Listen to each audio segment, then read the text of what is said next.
and thick. "Harvest soon," he added, "although that lazy sod Erebus will probably wait longer. Serve him right if a storm blows it flat." He stopped and caressed one of the stones that might be breasts, and smiled. He was fond of women, and had mourned 2 wives, and not long ago taken a 3rd. Before he left, she had wondered whether she was with child. The thought was an exciting one, albeit salted by fear for her. His companion continued to ignore him, and trudged up the slope.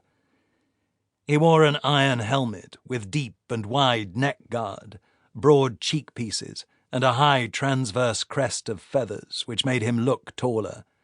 It was the way the Romans marked out their centurions, making it easier for friend and foe alike to see them in the chaos of battle. Flavius Ferox belonged to Legio Secunda Augusta, but was on detached service as Regionarius, the man tasked with keeping the peace and the rule of law in the area near the fort at Vindolanda. A few months ago, the senior Regionarius in the north had died an especially nasty death, and since then Ferox had acted in his stead. Even so, they were a long way further north than any district formerly organized by Rome, or under his responsibility. No one but Ferox would have come this far in pursuit, especially with so few men. It was not the first time he'd led Vindex off in this way, and the scout doubted that it would be the last. In truth, given the odds they faced this night, he had to hope that it would not be the last time. Vindex gave the stone one last pat and followed. Ferox was already a fair way ahead, climbing a little bank rather than following the path as it wound around it. He stood for a moment at the top, and a gust of wind hissed through the barley, rippling the feathered crest and making the torch flicker wildly. Ferox turned his back to the breeze and lowered the branch so that the flame recovered and did not go out.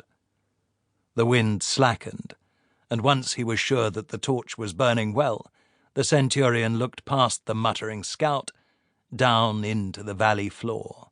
The 3 points of light from torches like the one he carried were where they should be. Ferox grunted in approval. "You're awake, then?" Vindex said, staring up at him. "Well, nearly." "Huh." Ferox grunted again. The Carvetii talked a lot, even compared to the rest of the Brigantes. Both made the Romans seem reserved. Vindex came up to join him.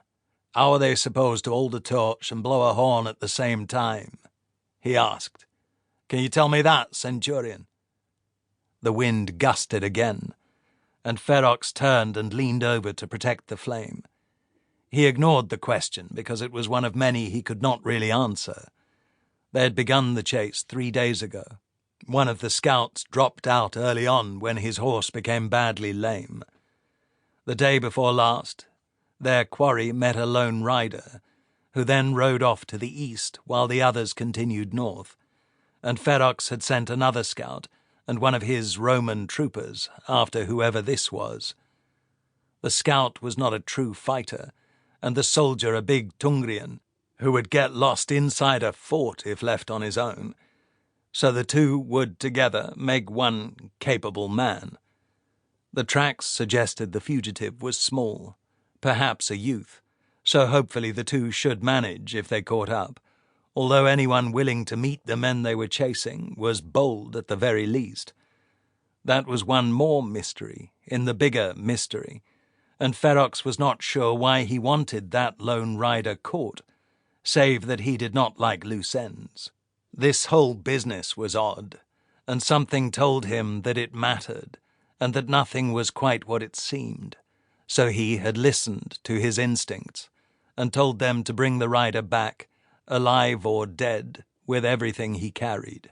"That's if the buggers don't just go out before anyone has seen them." Vindex spoke loudly over the wind, interrupting his thoughts, especially when the breeze dropped suddenly so that it sounded as if the scout was shouting.